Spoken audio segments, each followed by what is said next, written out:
হরে কৃষ্ণ ভক্তরা মাতাজিরা আবার কিন্তু চলে এলো এই দুর্গা মার বিসর্জনের পরেই ভগবান শ্রীকৃষ্ণ একটা প্রিয় একাদশী, যেটা আশ্বিন মাসের শুক্লাপক্ষী একাদশী। ব্রহ্মবৈত পুরাণে ভগবান শ্রীকৃষ্ণ এবং যুধিষ্ঠির সংবাদে বর্ণিত আছে। এটা পাশাঙ্কুশা বা কিছু কিছু অনেকে বলে থাকে পাপাঙ্কুশা নামে। তাহলে এই একাদশী ব্রতটা আপনারা কবে করবেন? কোথাও 3 তারিখ, কোথাও 4 তারিখ না। সর্বশাস্ত্র কি সিদ্ধান্ত হয়েছে আমাদের চান্দ্র পঞ্জিকা এবং বৈষ্ণব পঞ্জিকা মতে যে আগামী 3রা অক্টোবর শুক্রবার সারা পৃথিবীতে একই দিনে এই পাশাঙ্কুশা একাদশী ব্রত উদযাপন হবে। তাই আপনাদের দুশ্চিন্তার কারণ নেই। ভারত, বাংলাদেশ, চীন, জাপান, নেপাল, ভুটান, শ্রীলঙ্কা, মালদ্বীপ, পৃথিবীর যেখানে আছেন আপনারা এই একাদশী ব্রত পালন করে ভগবান শ্রীকৃষ্ণের কৃপা সঞ্চয় করুন। কারণ কি, আমরা এই একাদশীর মাহাত্ম্যে যখন ভগবান শ্রীকৃষ্ণ যুধিষ্ঠির মহারাজকে শ্রবণ করিয়েছেন তখন তিনি বলেছেন যে হে রাজেন্দ্র, সর্ব পাপ বিনাশ হয় এই একাদশী ব্রতের কারণে। আপনি গয়া, কাশী, বা আপনার এই যে বৃন্দাবন বা এই যে ধর্মীয় তীর্থস্থানগুলো আছে, সেই স্থানের থেকেও পবিত্র দিন হলো এই হরিবাসর দিন।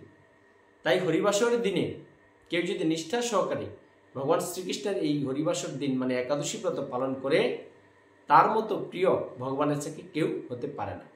কারণ কি, যে সকল পাপ ক্ষয় হয় এবং এই একাদশীর কি হয়, যারা পালন করবেন তারা হাজার হাজার লক্ষ লক্ষ অশ্বমেধ যজ্ঞ বা রাজস্বীয় যজ্ঞ, যেগুলো ত্রেতা যুগে বিধান ছিল, মর্যাদা পুরুষোত্তম রামচন্দ্র এসে তিনি সেই বিধান দিয়ে গেছিলেন। সেই যজ্ঞ যারা পালন করবেন, সেই যজ্ঞের যে পূর্ণ হবে সেটা এই একাদশীর শতভাগের 1 ভাগের সমান হবে না। তাহলে দেখেন, আমরা কলিযুগে এই দুর্লভ মানব জীবন পেয়ে আমরা একাদশী ব্রতের কারণে আমরা ত্রেতা যুগের রাজস্বীয় যজ্ঞ, অশ্বমেধ যজ্ঞ এইসবের ফলও আমরা সঞ্চয় করতে পারছি। এবং এই বিশেষ করে এই পাশাঙ্কুশা একাদশীর দিন কেউ যদি নিষ্ঠা সহকারে আপনার শুদ্ধ বৈষ্ণবকে ছত্র, অন্ন, বস্ত্র, পাদুকা, স্বর্ণ, গাভী, তিল, অন্ন, জল যা আপনার সম্ভব হয়, যদি কিঞ্চিত পরিমাণ আপনি দান করেন, তাহলে আপনাকে কি হবে, মৃত্যুর পরে আপনাকে আর জমালয়ে যেতে হবে না। স্বয়ং ভগবান শ্রীকৃষ্ণ এটা যুধিষ্ঠির মহারাজকে বলেছেন। তাই এত সুন্দর একটা সুবর্ণ সুযোগ পেয়ে আমরা কেন একাদশী ব্রত থেকে পিছিয়ে থাকব? এবং একাদশী ব্রত যদি আপনি নিষ্ঠার সাথে করেন, তাহলে কি হবে, আপনি ভগবানের কৃপা পেয়ে সংসার জীবনে সবাই ভালো থাকতে পারবেন। তাই আপনারা এই হৃদয়ে কৃষ্ণ চেতনা, কৃষ্ণ ভাবনায় জাগ্রত হয়ে আগামী 3রা অক্টোবর এই আশ্বিন মাসের শুক্লাপক্ষিয়া এই পাশাঙ্কুশা একাদশী ব্রত পালন করুন, নিষ্ঠার সাথে পালন করুন। ভগবান শ্রীকৃষ্ণ আরও বলেছেন যে কোনো দুরাচারী, পাপাচারী, যে সবসময় পাপ কাজে লিপ্ত থাকে, সেও যদি অজ্ঞাত কারণে এই একাদশী ব্রত পালন করে, সে রৌরব নামক নরক যন্ত্রণা থেকে তৎক্ষণাৎ মুক্ত হয়ে বৈকুণ্ঠ ধাম বিষ্ণু ধামে গমন করতে পারবে। এবং এই একাদশী ব্রতের দিন কেউ যদি আপনারা রাত্রি জাগরণ করতে পারেন, তাহলে আপনি মৃত্যুর পর সরাসরি গোলকধাম বৃন্দাবনে বিষ্ণু ধামে গমন করতে পারবেন। তাই ভক্তরা মাতাজিরা, আগামী আপনারা এই একাদশী ব্রতটা পালন করুন বন্ধু বান্ধব, আত্মীয় স্বজন সবাইকে নিয়ে। আর একাদশী পালন করার নিয়ম তো জানেন আপনারা, 3 ভাবেই করতে পারেন, সজলা, সফলা, নির্জলা, তাতে কোনো অসুবিধা নেই। যার শরীর যেভাবে পারমিট করবে সেভাবে আপনারা এই পাশাঙ্কুশা একাদশী ব্রত পালন করবেন। যারা মাছ, মাংস, আমিষ এখনও ছাড়তে পারছেন না, তারা একাদশী আগের দিন, একাদশী দিন এবং একাদশী পরের দিন নিরামিষ বা কৃষ্ণ প্রসাদ গ্রহণ করবেন।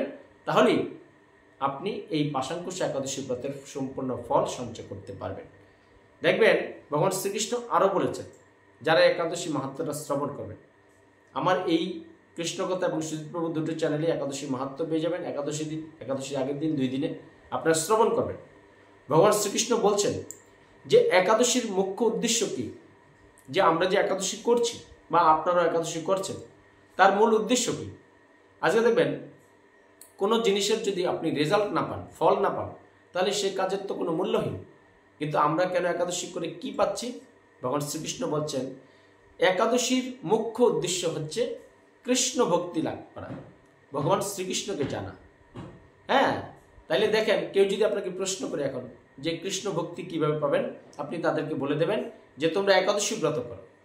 হরিবাসর করো, একাদশী ব্রত পালন করো, ভগবান শ্রীকৃষ্ণের ভক্তি লাভ করতে পারবে, ভগবান শ্রীকৃষ্ণকে জানতে পারবে, শাস্ত্র অধ্যয়ন করো। তাই একাদশী দিন বেশি বেশি করে আপনারা গীতা পড়বেন, ভাগবত পড়বেন, চৈতন্য চৈতামৃত পড়বেন। যত শাস্ত্র অধ্যয়ন করবেন এবং কলিযুগের যুগধর্ম হরিনাম সংকীর্তন যত বেশি করবেন এই পাশাঙ্কুশ একাদশীর দিন, ততই বেশি আপনারা ভগবানের কৃপা সঞ্চয় করতে পারবেন ভক্তরা মাতাজিরা। এবং এই পাশাঙ্কুশ একাদশী ব্রতের যে পরের দিন পারনা, অনেকটা সময় আছে, মোটামুটি আপনার 5:30 থেকে 9:30 পর্যন্ত। দুশ্চিন্তার কোনো কারণ নেই। অনেকে আছে একাদশী করছে ঠিকঠাক, কিন্তু পরের দিন পারনা করেন না। যদি নির্দিষ্ট সময়ে আপনি পারনা না করেন তাহলে কি হয়, একাদশী ব্রতের সম্পূর্ণ ফল সঞ্চয় হয় না। তাই ভক্তরা মাতাজিরা, আপনারা সবাই আগামী 3রা অক্টোবর শুক্রবার আনন্দ সহকারে ভগবান শ্রীকৃষ্ণের এই প্রিয় একাদশী ব্রত পালন করুন। সংসার জীবনে সবাই ভালো থাকুন, সুস্থ থাকুন, আর চোখ রাখুন আমাদের সুজিত প্রভুর চ্যানেলে। যারা আমার এই সংক্ষিপ্ত ভিডিও চ্যানেলটা এখনও সাবস্ক্রাইব করেননি, আমি আপনাদের কাছে চরণে প্রণতি নিবেদন করছি।